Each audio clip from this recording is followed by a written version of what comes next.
That sounds fair. Which, given that like the Relentless will be there, is probably a fair concern.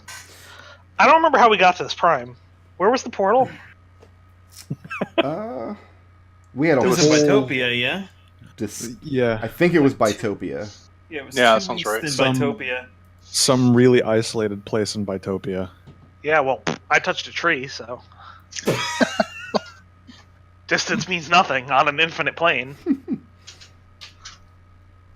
It's words to live by, really. Alright, yeah, I'll make the trip out there. I did my research. I have it down as a cave mouth on a spire near to the gravity change in Bytopia. Yeah. That sounds you needed, right. You needed some particular type of sand. I remember we were trying to protect. Okay. So, this business with Ligris, Yep. how do you approach it, Liberation? Liberation saunters into Kelian's room. Well, Unannounced. Kelian's homeless at the moment, unless he's living in an abandoned shack in the Hall of Records. Oh, Over- Kelian... Darkwood has an apartment somewhere in Sigil, right? I mean, he has his offices in the Hall of Records. Alright, fine. Kelian's there. Okay. Liberation saunters in unannounced. 1 step shy of kicking the door down. Well, the door's already been kicked in, and the place was picked over. I mean, these are takers we're talking about who just learned that their faction was now defunct. They took everything that they could and got out. The dollars keep repairing the door, and takers keep coming by and kicking it in. It's a vicious cycle. Kelian, I have business with Lady Ligris, and since you're the only person I know who knows her, What? yeah, Why? How?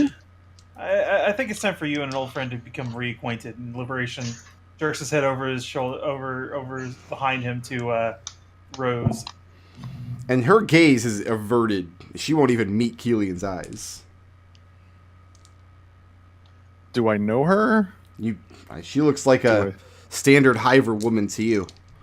Oh, you shared her bed. Come on. I need more than that. Liberation puts his hand on Izena's shoulder and says, "Come on now, let's not be secretive here." And she doesn't do anything. She absolutely does not follow your instruction. Kelian, this is your old friend Izena, and Oh. how rude! Oh god, it all makes sense. Oh. What makes sense? Okay, yeah, with the following and the... okay. Wait, how? I thought she was dead. Liberation just gestures to her and says, "She's standing right here." And it's kind of rude to just talk about somebody in the third person when they're standing right here, you know? Yeah.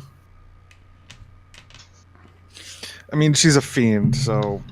Okay. So, alright. And? What do you need Ligris for? What do I need Ligris for?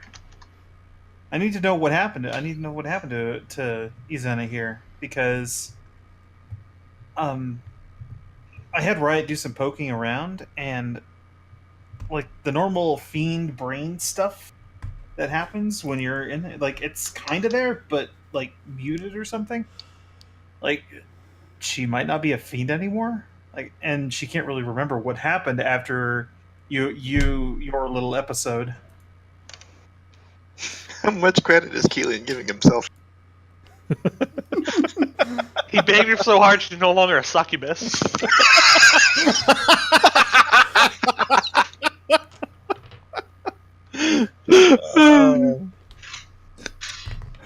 The kiss worked both ways. Sorry. So, you want to go talk to a fiend that once murdered her to figure out why she's back from the dead. All right, sure. Figured there'd be more fight for me than that.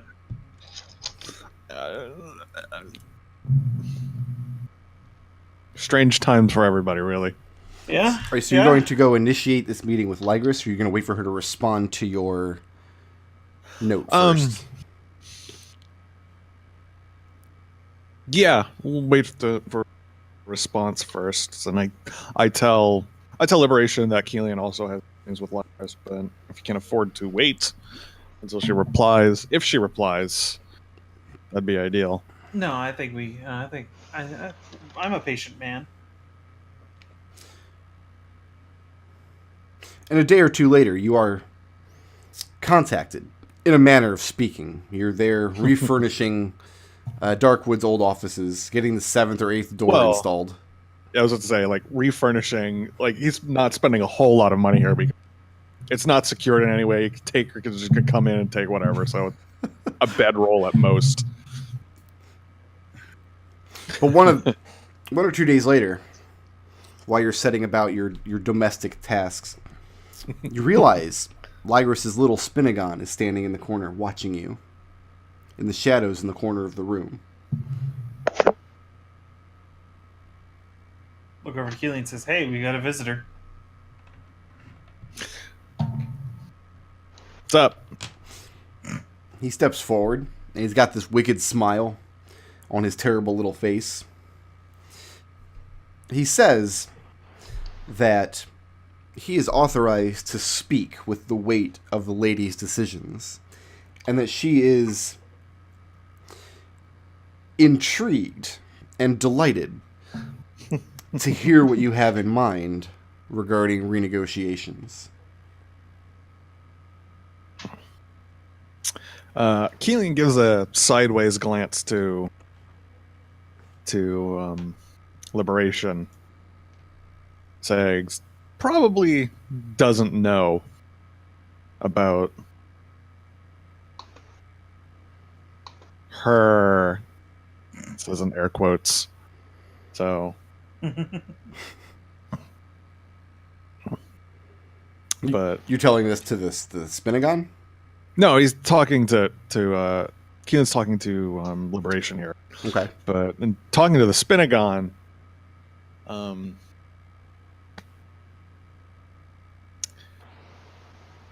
Kelian says, "No, I want to talk to the lady face to face.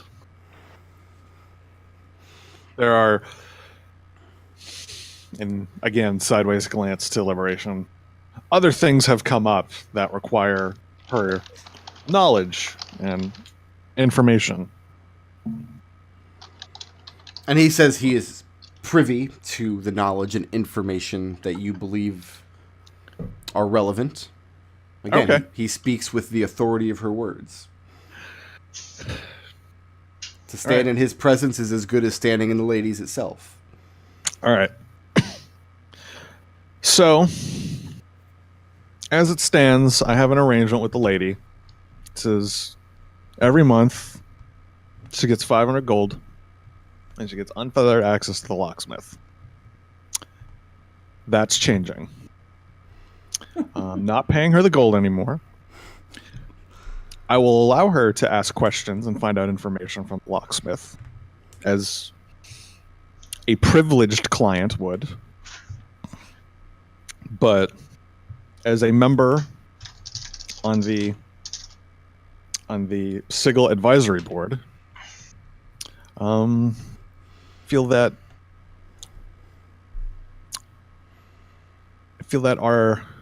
the situation has changed, and that she no longer has the control or the authority over the situation she once did. And the Spinagon's wicked smile never leaves his face as you lay it all out for him. Then he addresses Liberation. And he says, "Your dear friend here, he's all but wearing the late Duke's shoes, is he not?" Yeah, I noticed. I mean, kind of worried that that, that another lady might be paying him a visit sometime in the near future. Kelian rolls his eyes. Liberation grins. I like the lady. So the Sure she likes Spinagon, you too. he says, "Is it my understanding then that you seek to change the terms of your agreement with Lady Ligris?" Kelian raises an eyebrow. You no longer wish to pay her gold. You no longer wish to deliver unto her information that you're privy to. And in exchange for these renegotiations, what shall you provide Lady Ligris instead?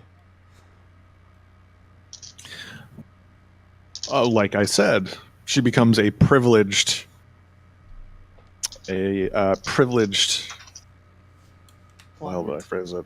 Privileged client, thank you, of the locksmith, offering her very discounted rates at all kinds of wonderful, privy, classified information.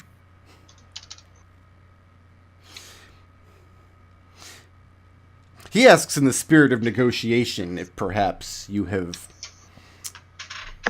put out a very high estimate of your worth in hopes of the eventual compromise coming in underneath that.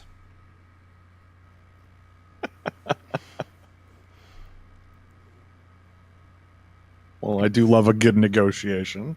Do you have a counter offer? In fact, he does. Here is the lady's counter. Now that you are in a major position of political and economic power, being the controlling entity of the Hall of Records now, essentially, the lady's offer is to destroy you, replace you with a homunculus of her design that all but your closest friends would be fooled by, inevitably, and install that homunculus as a sort of puppet on the advisory council so that she can control things from behind the curtain without assuming any personal risk.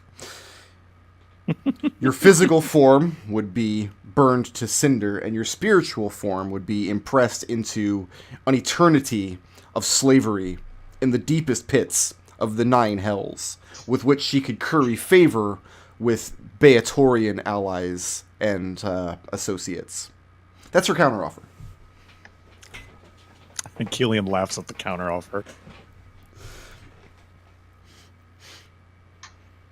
And now that we've gotten the jokes out of the way, now that the humorous portion of the renegotiations are out of our systems, he turns to Liberation and asks, "Where did you find the succubus?"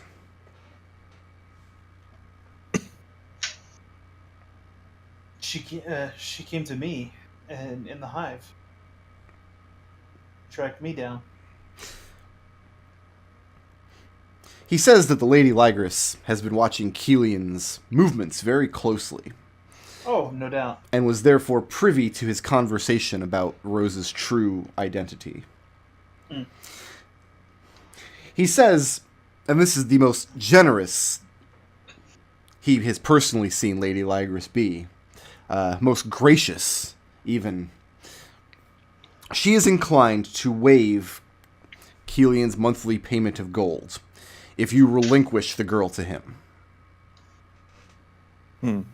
Under no circumstances. And he looks back at Kelian and said, "I thought this was a negotiation." Liberation steps to stand in front of her. Liberation do what he gonna do. Kelian shrugs. Like whatever your business is with Kelian, it has nothing to do with what I want to know. And the Spinagon says, "Forgive me," looking at Kelian. Says, "I thought the nature of your standing in Sigil had changed, that you were in a position of power and wealth, far beyond, etc., etc. But you can't even bring to heel any emotions to Liberation. This horned man?"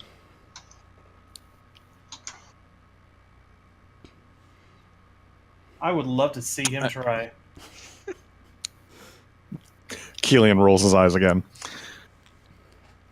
Where you insist that I am filling Darkwood's shoes, there is a fine difference between the two of us. While Darkwood would almost certainly do it, would force him to kneel and surrender the girl, if for no other reason that he could.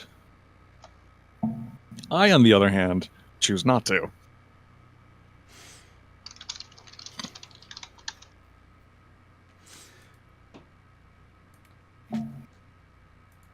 And why does Kelian give that answer? Why does he choose not to?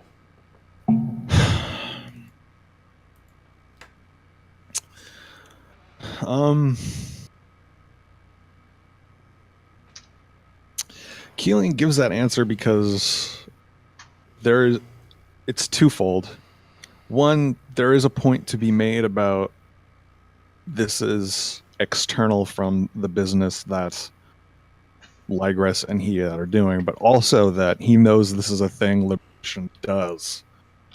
He protects people who need protecting, even though it's almost certainly going to bring his downfall at some point. And why does Kelian, why does Kelian allow him to do that, even though it's standing in the way of personal gain?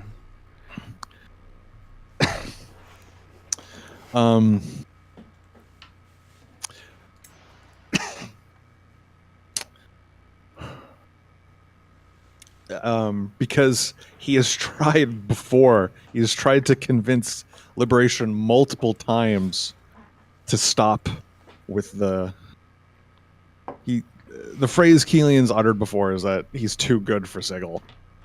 And it's just beating a dead horse at this point. There are better, more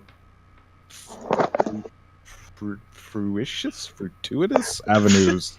I may have just made up a word. Fruity. I don't know. You just say fruity. It's fine. Bearing fruit. More delicious. More avenues that bear fruit Mhm. than trying to convince Liberation to give over this woman, even though it is the shortest path. So Kelian doesn't see this as his decision at all. This is Liberation's decision. For the most part, yeah. Okay.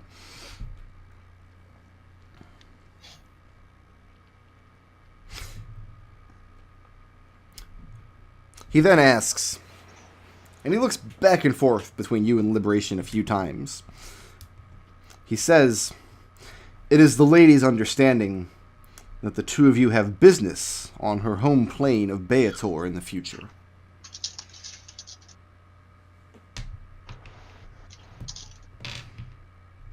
And he waits for confirmation. The lady is quite well informed. He says, again, kind of chucklingly, which if fruitalicious is a word, so is chucklingly. Says, again, he just reiterates, the lady's been watching Kelian's movements very, very closely. He says, in exchange for the girl, who will be treated incredibly well, she will become one of Lygress's personal handmaidens. She will tend to her comforts and needs in her manse here in Sigil, rather than be redeployed to the Beator. In exchange, we will waive Kelian's monthly stipend, and the lady is inclined to offer assistance in your Beatorian endeavor. In other words, he's sweetening the pot.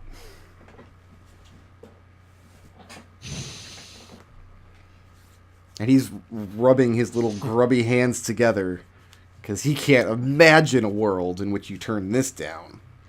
Liberation looks to Kelian, then looks back to Izena, and he says, "Hey, Rose, would you take that offer?" And Lygress is she's a already fiend, right?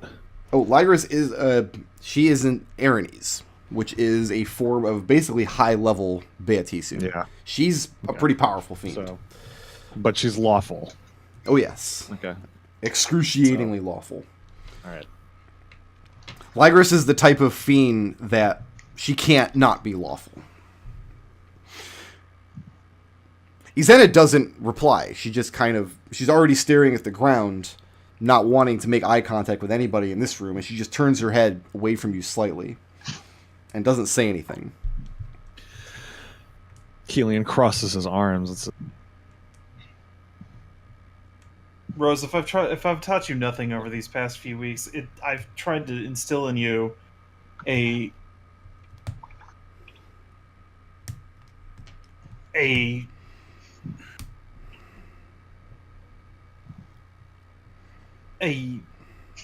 what am I trying to think? What have you taught, Rose? Word. What I'm trying to instill in you is a desire for free will, to make your own decisions, to be your own, to be the master of your own destiny, and not have to listen to me or Kelian or whoever the hell else, but to make your own decisions for you. And that's why I'm asking you, would you take this offer? And she kind of mumbles out, this is not her decision to make. Liberation takes a very deep breath and puts his hands to his temples. This is one of those important character moments. You don't voice this one on the DM. No, I'm not. I'm not.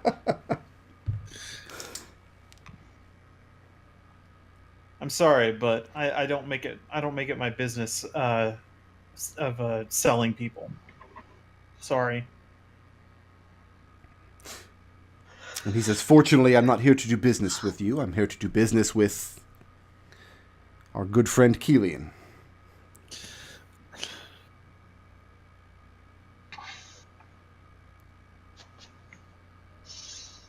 Kelian looks over at Rose, thinks about the situation that he got himself in originally, and the cost of everything and how it all went down.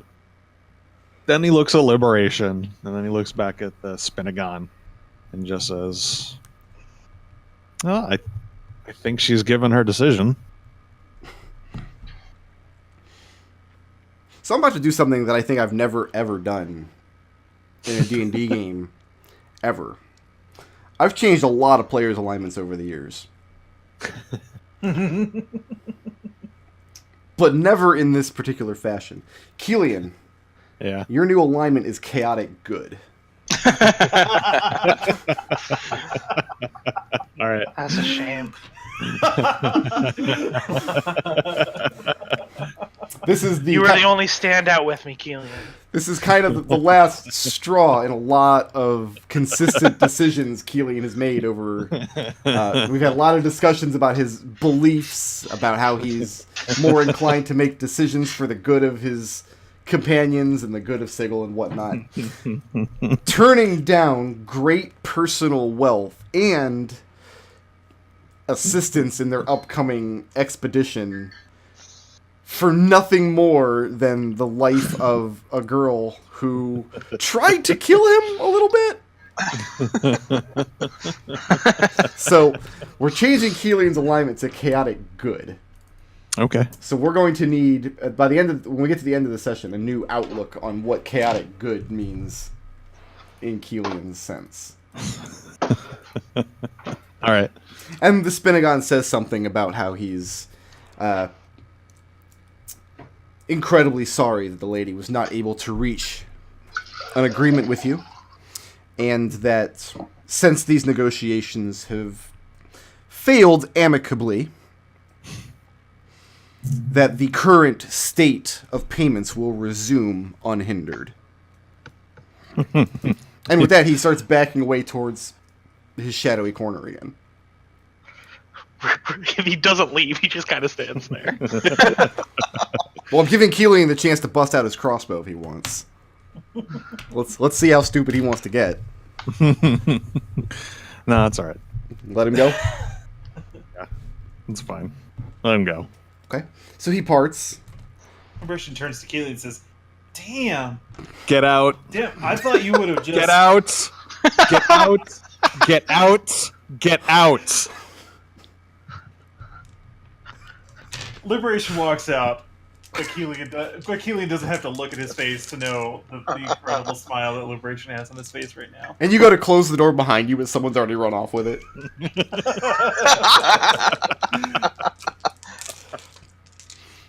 Who is communing? Plus, I gotta find a new fucking place to live now. God damn it. Who is communing with the Terran juice before you all set out? So what we're going to do is we're going to do the discussions with Terran, and then take our break. And we come back from our break, we'll do your rundown with everybody else. Anybody else you want to make contact with? Can we do a raries and just group it? Yeah, I guess it depends on Sounds whether fun. Riot and Nath are back yet. Riot and Nath will be back for this. The scene Okay. with them and Lady Lygras's people all took place while you guys were in the Abyss. Okay. So we're back. Nath has an evil new spell. Riot has an evil new spell too, let's be honest. What is it? Mahogany's missing. No, Oh, that's- you got your power word lock. Or not. That's true. That's not an evil spell on Riot's book. Riot's not a wizard. She doesn't have a spell book.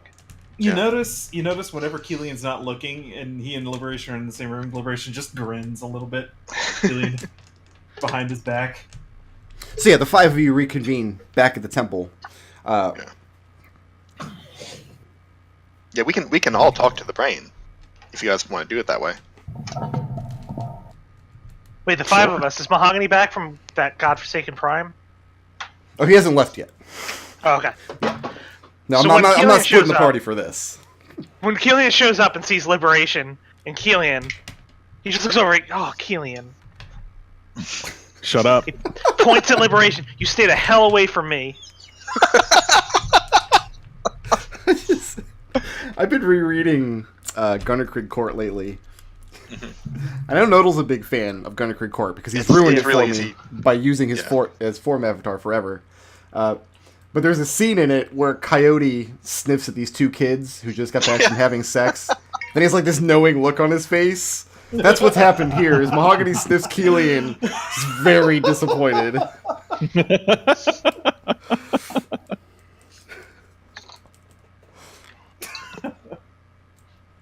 So who all do you want on the call, so to speak? I mean, there's the five of you were there. Cube and Eldov and Zook are also all there. Okay, I think I can cover 8 people, and I think Destil, or not Destil, but Terran has to be one of those people. Yes. So you can have 7 people in the call with you. So the 5 of us plus, let's say, Cube and Zook, who I like better than Eldov. Can we have Cube? Because let me just say, out of character, I want Elda to be in this call. Can we have Cube be a relay? Because he also knows raries. No, I'm going to make you guys make the decision. Yeah, that's Riot's casting the spell. Well, that's the thing. It's just Riot's decision then. Well, yeah. Who gets that's picked who last Riot's for casting it on. kickball? Okay. Eldov's not in on it because Riot doesn't super like Eldov a lot. Well, who likes Eldov? Eldov. Eldov and Terran were bros. Everybody. There's a lot of pleasantries that get exchanged. This is the first time Zook and Cube and Terran have had a conversation in a very, very long time. He's very unsettling to talk to because you can tell he's mostly lucid. He's able to keep up with conversation. He's definitely a consciousness, and he definitely indulges in speaking with people. But there's something very off about a partial consciousness. Cube informed you that there were he siphoned off the part of his brain that was able to become bored, and you also imagined it's missing the parts that recognize hunger or pain or that sort of thing. So it's kind of a robotic quality as you're speaking to Terran. You tell me he cast a spell that made himself into a Burke? He casts Every time. Power word Burke. Terran's physical body is kept under wraps by Destin Locke. Locke has a proclivity to collect powerful, good-aligned characters from across the Prime material. It's kind of his MO. And So you better watch out, Kelian.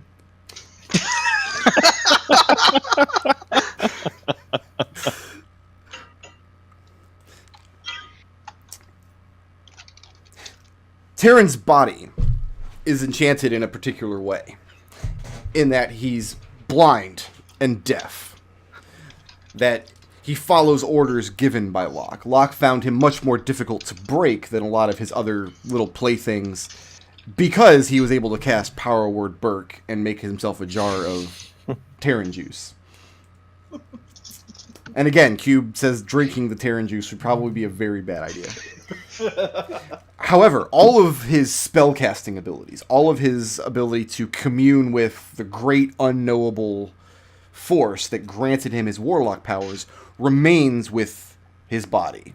And he's been able to use that link between his little jar of Terran juice and his warlock body on Beator to probe the surroundings. So he knows a great deal about Locke's inner keep, where he keeps all of these good aligned beings that he's collected over the years.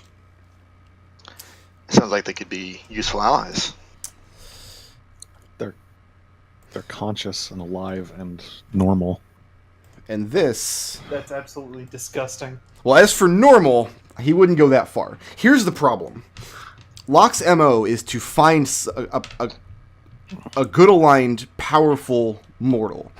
High-level wizards, paladins, sometimes even actual celestials, and corrupt them. But he doesn't corrupt them directly. He likes to offer them choices that sound, or deals that sound not only reasonable, but like a bargain. He does this to get his foot in the door, and then over time, he becomes an indispensable ally of these people, to the point that before they even realize they're snared for eternity, they are powerless to stop it. Liberation looks at Zook. Zook is able to... Terran and Cube are as well, because you're there on the call. But yeah, Zook's able to confirm that there was a point where Locke gave them particular advantages when they were fighting a necromancer back on their prime material world. For a necromancer? Oh, fucking times, I swear. Next they're going to say, oh, but the necromancer had an evil dragon. Zook looks, he's like, you have no idea how evil that dragon was. Oh my god. Was so evil. Didn't it disintegrate like 3 of you? It did. So the good news is, a lot of these creatures that are there, he hasn't had to dominate them with magic. They're still in control of their powers and abilities. They still, for the most part, have free will. The bad news is, the tangled web that Locke has spun has kind of ensnared them to the point where they no longer believe they can leave under their own power. A few of them, of which Terran is one, is there under duress. He found Terran impossible to break because Terran took precautions. Locke does not have all of Terran. Well, So good these work creatures could be potential allies, but you should still be very wary of them because they still consider Locke to be an indispensable friend to them. So which is the good part of Terran? Because, if we got this part, maybe we just give up the rest as a bad job. We go talk to a wizard, and we put you in like a Tiefling or something. That seems to be popular.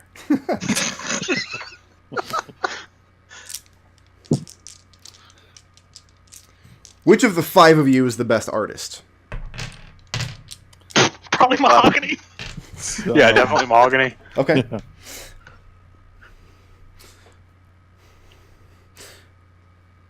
Mahogany, you spent some one-on-one time with Terran, and he imparts to you the knowledge he has of Locke's keep and some of the areas of the keep that he's been able to glean, including some of the denizens that live there. Oh, wait a second. Is this leading to Nodal has to draw a map? Because Nodal's not the best artist. No. You don't have to draw anything.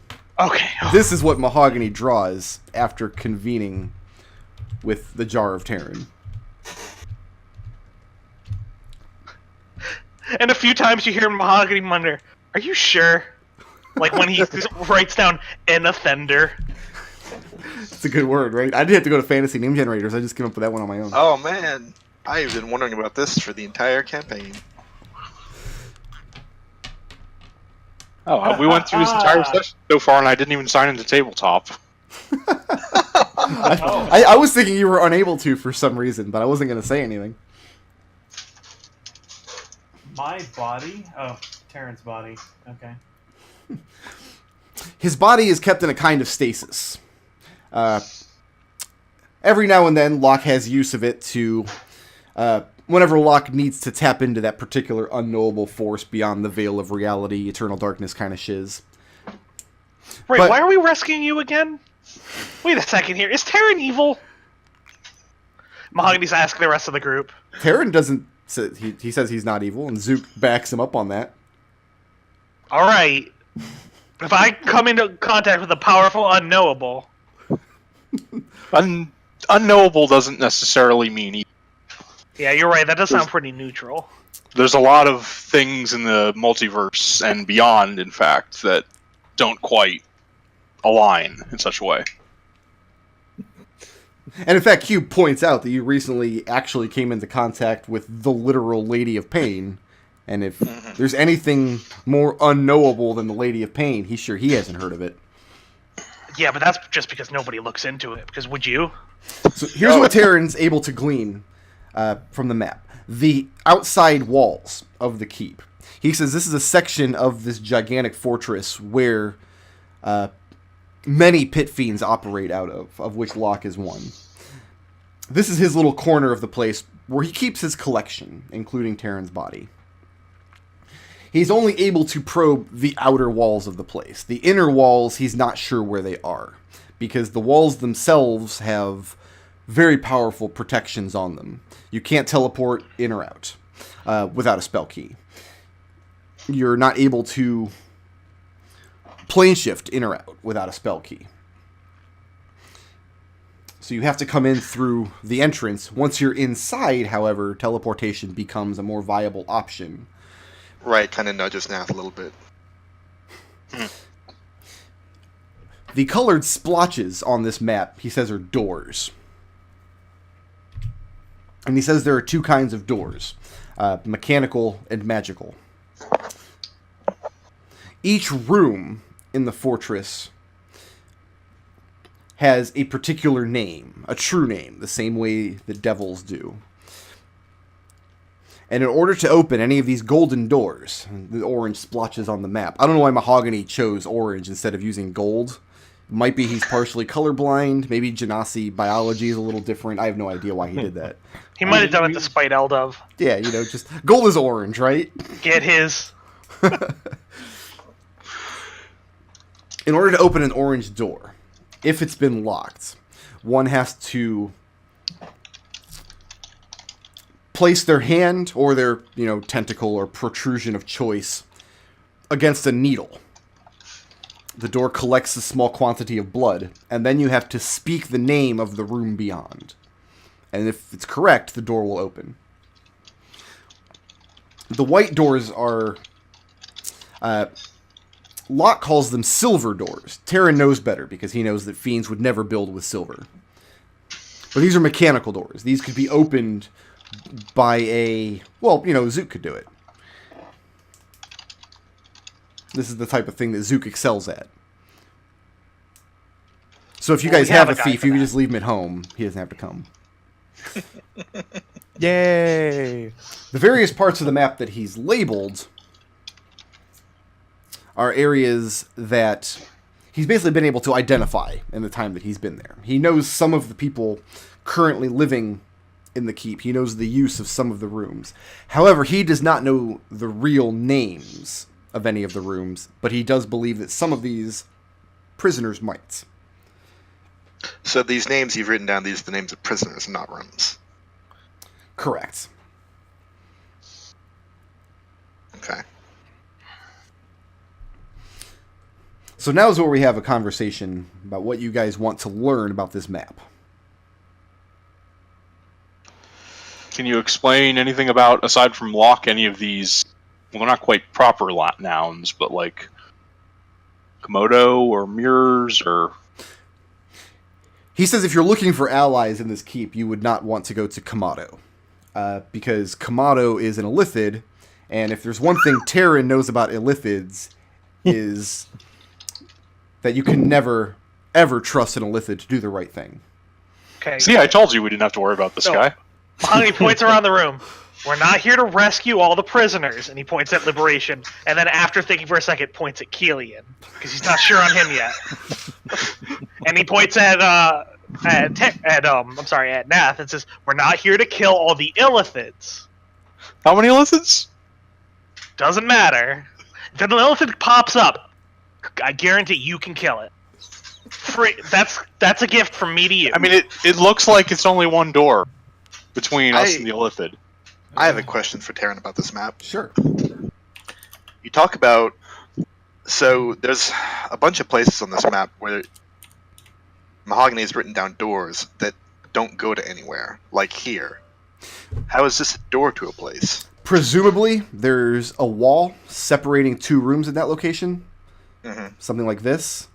Mm-hmm. But Terran's not able to actually glean the locations of inner walls. Only the outer ones. Only the ones that magic can't okay. affect. So Yeah, I see presumably what- there is a wall there with a door set in it, but he's not able to... Yeah, Fine. okay. So it What's would be the same thing for scale of something this like, map? Something like this. There would be like maybe doors here. Correct. Okay, I get it. The scale of the map, he says it's big enough that the DM had to split it in half to get it to fit on the grid. But no, he doesn't actually have a good idea of the scale. And he starts explaining why his psychic probings out in all directions aren't a very good judge of distance, but it starts getting like into very abstract explanations, and nobody's got an onion on hand, but pretty big. Where are the external entrances? Because it's aside from the stairs, ostensibly. The one and only external entrance would be the entry stairs here, and if Locke allows it, underlings of his trusted minions are able to leave by other means. Terran is not privy to that information, however. But he does know that other people come and go. What's this room here with no apparent doors at all? He has no idea. How did you find it? It came up in his probing, and he has no idea. Okay. We're very proud of you. Nightmares. Let's skip that one. He says that area of the keep is often used to torment prisoners of Locke, to break people. People whose minds he needs to destroy before he's able to impress them into service. This would be for people who he's not able to manipulate entirely. So as a result of that, he uses it very scarcely. Locke much prefers to trap people with their own words rather than step in and dominate them with magic. I'm also going to go ahead and say we should probably skip Life/Death, Oblivion, and Graves. All right.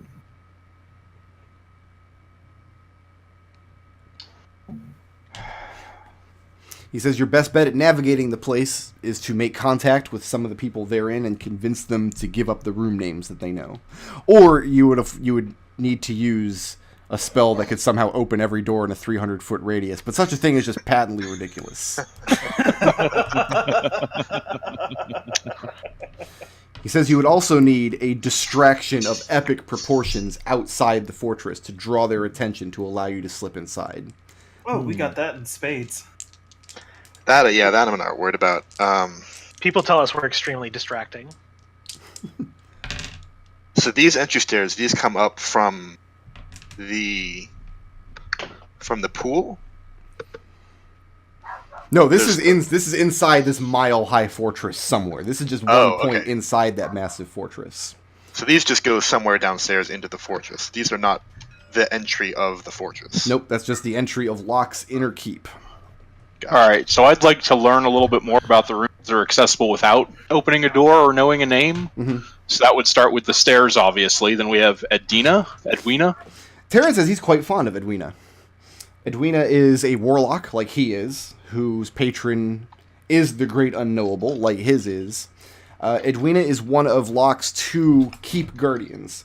He says that she's a quite good conversationalist. He's had many psychic discussions with her over the years.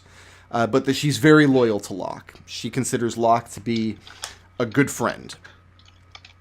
And How exactly is she another one of these good people that he deceived? How exactly did he do that? She's not traditionally good. he says that he believes, although he hasn't seen her with his own eyes, but he believes Edwina is deformed somehow, physically. He's not sure like what race she is. But she has such a deep mistrust of the people in the world where she came from, where Locke found her, that turning to the great unknowable, turning to things outside the realms of reality, was comforting for her. For Terran, it was always like an educational thing. It was always the expanse of knowledge was its own reward. For Edwina, it was a place for her to fit in outside of the world where she didn't. And he thinks Locke is an extension of that. Looks like we could also get to Matsu Henshin from Without a Gold Door. Matsu Henshin is the other of Locke's two guardians. He is a Hound Archon. And he has been manipulated by Locke in the truest sense. And it would be impossible to convince him otherwise. You guys have dealt with Hound Archons, actually. You've met a few. Mm-hmm. Okay. I wonder if he knows the ones we know. Matsu Henshin was an ancestral deity for a family on some prime material world whose patriarch began communing with Locke to gain warlock powers, and then using those powers for evil. When Matsu Henshin stepped in to stop this, Locke offered him a bargain to come into his service, into his keep, and in return, he would free his family from destruction and shame. And that was untold generations ago. And now, Locke keeps Matsu Henshin up to date on every branch of this family tree, as it has stretched out to thousands and thousands of people now over several different worlds. And the Archon feels duty to each individual one of them. So every time Locke brings him new information, his sense of duty and shame that keeps him snared in Locke's service only deepens. Do you know what family that is? Do you have, like, pictures? Does he talk about them a lot? He identifies them as the Show family, but it's some prime material world that you guys have never been to and will never go to.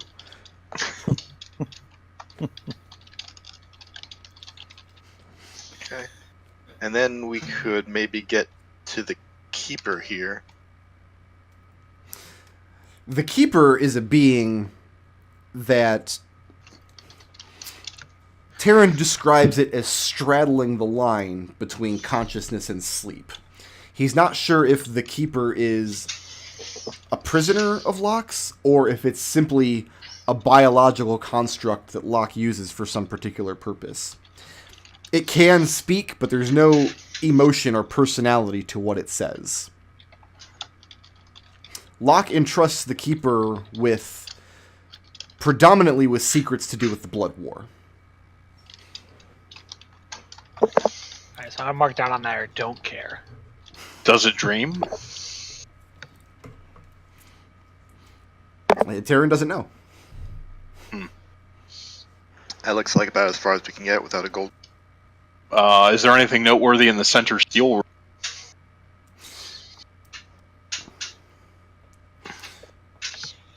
The center seal is the gateway to what Terran calls the heart of the keep in the center of the map.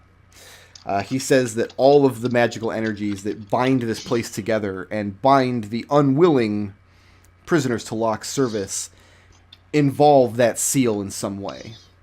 Locke has left himself a way to open it, and over the years, and this is where Zook takes over the story for a little while, they mounted an expedition to rescue Terran some years ago. Zook, who was it? Zook, Daniel, Khalil, and Eric, the four of them. And what they found was that Locke had expected their arrival and had set up... He says Eric explained it to me afterwards. He's not sure he totally gets it, but he says it's almost as though Locke set us up to fail by giving us a chance to succeed.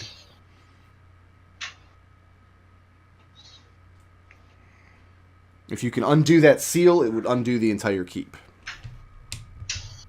Is that... Hey, Molly looked around at the group. Is that our objective, then? Because it's not as much as appealing as that is. It's not this one right here, and he points at my body. Because it's my understanding that Terran went with him willingly. Like, if we get back Terran's body, what's to stop that from just happening again? And nobody in earshot knows the answer to that question. So we need to figure out what it is that is magically binding Terran to him and stop that. Otherwise, this whole thing is pointless.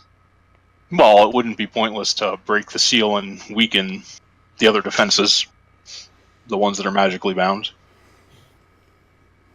I'm not saying it's our primary objective, but if we can find a way to do it. It might be our primary objective. That's what I'm saying. Right, quickly, messages Liberation says that's our primary objective, right?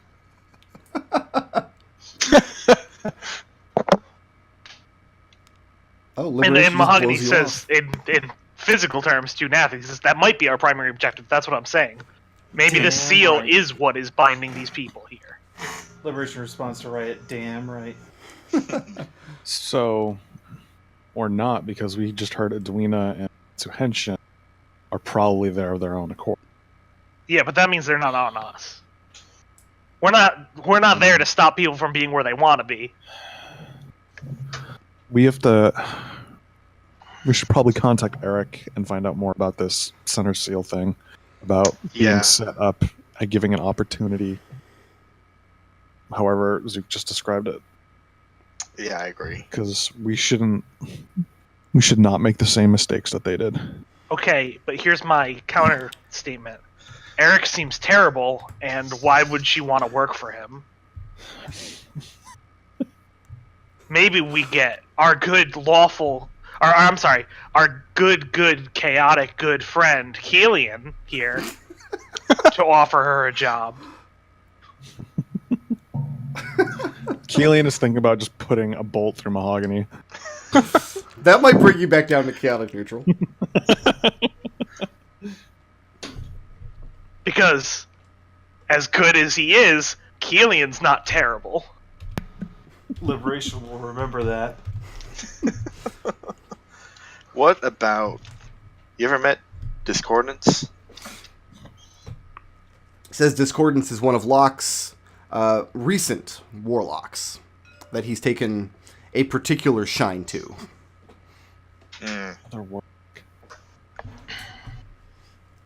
That's weird. We knew a warlock named Discordance, didn't we? No, she wasn't a warlock when you knew her.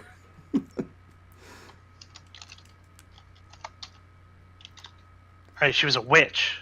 Must be someone else then. Right, rolls her eyes. Who is Discordance again? Used to be an old bandmate of mine. Okay. Okay, but you're going to need to be more specific than that, because that's half of Sable. What's Oblivion? He says that is a place where beyond the door, he's able to sense only nothingness. Like aggressive, like negative energy style nothingness.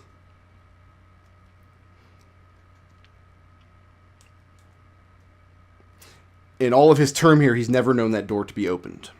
So maybe that's our secondary objective, is we use someone with some kind of spell for opening doors, we get people out, and then we crack open that bitch and leave. And he can enjoy his nothing temple.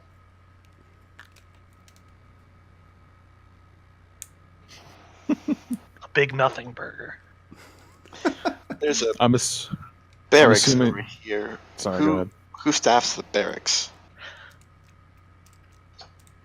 The barracks are overseen by twin Aranes named Sati and Ignisi. The barracks is typically manned with Abishai foot soldiers. Abishai are like giant gargoyle monsters. that all have the ability to gate in more or lesser fiends. But Sati and Ignisi are in charge of overseeing and deploying these foot soldiers to where they need to be.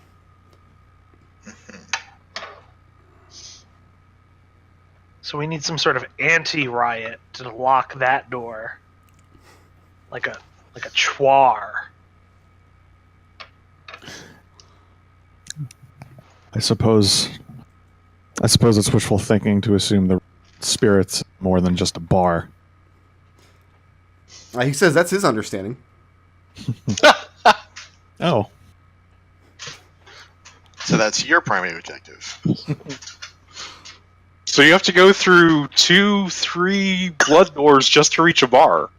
It's quite the cover. Maybe he's got the good shit in there. He doesn't have a very firm understanding of why Locke sets up the protections that he does. He does know that he changes them periodically. Sometimes doors will change type and then change back, seemingly at no rhyme or reason. Although being a lawful fiend, there must be some rhyme and some reason to it. Maybe because he's a fiend, the spirits room is literal spirits that he drinks to get drunk. Weren't you at Liberation at that bar once? So what's in Graves? And he says that there are graves there. It's a room with an earthen floor rather than marble, and there are things buried there without minds. What's Locke's relationship like with the other fiends who he shares his fortress with? Very, very polite. Very rarely will one of these fiends come into another's domain. And in fact, Terran can't think of an example when that's happened with Locke. The problem with pit fiends is they kind of need each other in a way because they need to oversee the blood war. But they also are always trying to destroy each other. If one ever thinks that he can get an advantage over the others, he will take it. And the net profit of that is kind of like nobody has the advantage over anyone. So he'll work with another pit fiend if necessity dictates, but usually when that happens, both of them think they're getting better on the bargain than the other.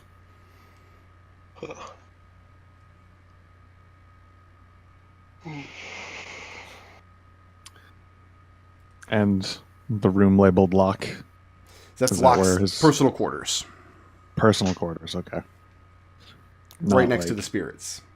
Does he spend a lot of time on the Prime? He doesn't spend a lot of time in this fortress. That's all Terran knows. He presumes he spends a lot of time on the Prime, just because so many of his favorite prisoners are from the Prime material. But Terran's not actually privy to what Locke does on a standard day. He doesn't know what Wednesday looks like in Lockland. And Riot says, wait, hang on a second. We were told that Locke never leaves the fortress and that you never leave his side. He asks who told you that. Duke Gransterius. Now, he doesn't know who Duke Gransterius is. He's just... Actually, belay that. He might. Alright, just because Terran's here. He says he's heard the name, but he can't make sense of it. He knows the name Gransterius, but he doesn't know who the identity is. He's a Tenari lord we're working with.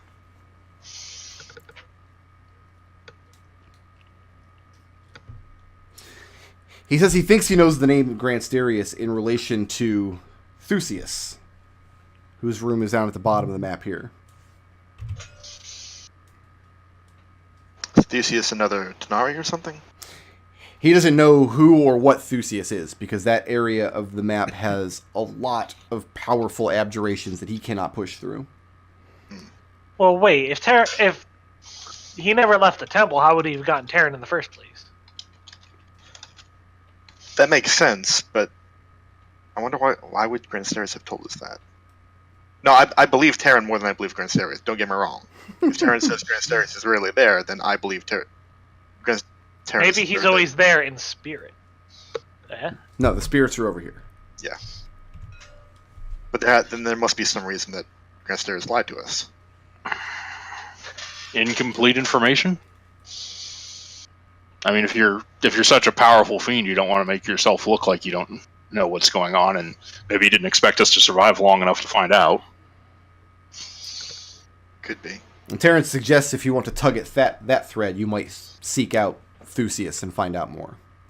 Yeah, I think we will be doing that. Of course. Do you know if any of these other prisoners leave this fortress? This is usually not of their own accord. From time to time, he will have use of them in the field, but he much prefers to keep them close to hand. He keeps referring to these prisoners as Locke's collection.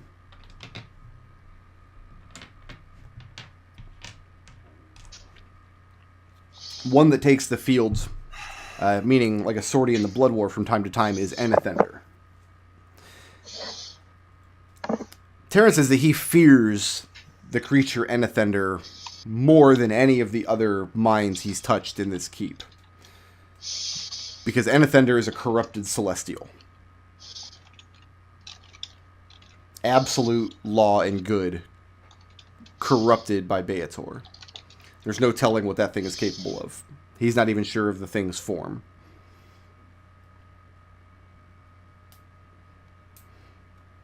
In other words, this is the point in the campaign where the DM just flushes all the challenge ratings down the toilet.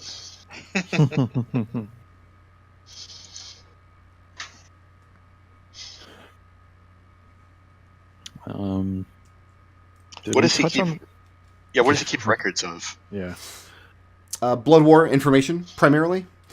A lot of just very inane, by Terran's reckoning, information about various Primaterial worlds.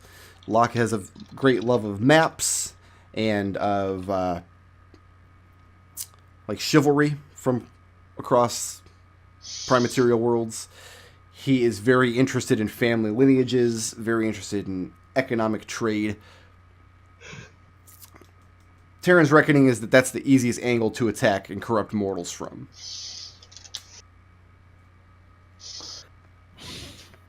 Why mortals? Mortals are so flimsy. That's why they're so easily corrupted. Yeah, but... What is the mirrors room? I think that's the only one we actually haven't discussed. He says it's a room laced with mirrors. And that's all he knows. For scrying? He's not sure. He knows that Locke enters it from time to time. And so does some of his other, like, lieutenants. But nobody lives in there. Nobody uses it as their domicile. And he's not sure what it's used for.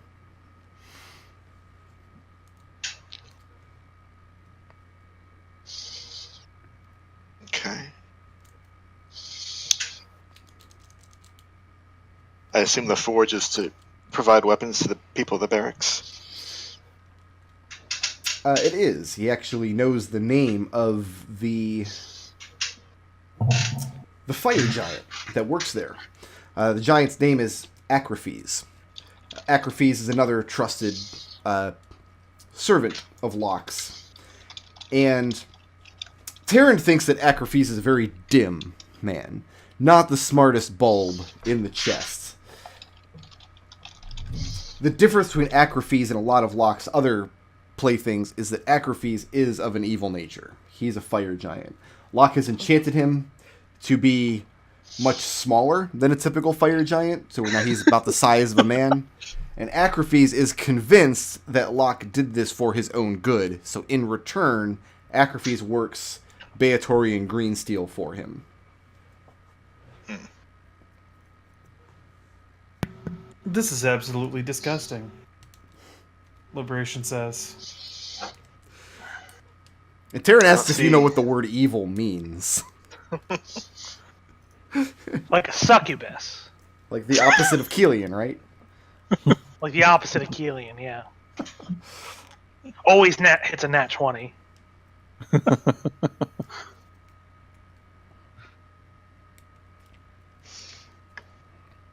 I think we're out of rooms to ask about. Okay. Did we get anything about the cells? Yeah, there's cells. We'll open them when we get there. What's to ask? That's where prisoners of war that are taken, important prisoners taken from the Blood War. Usually nobody stays there long because Locke negotiates their release and usually comes out very well in those terms. A lot of times the prisoners there are not, I mean, they don't take Tanari prisoners, obviously, but a lot of times he will come into possession of high-up lieutenants or particularly useful soldiers for one of the other pit fiends, and then they trade them back and forth as a kind of currency.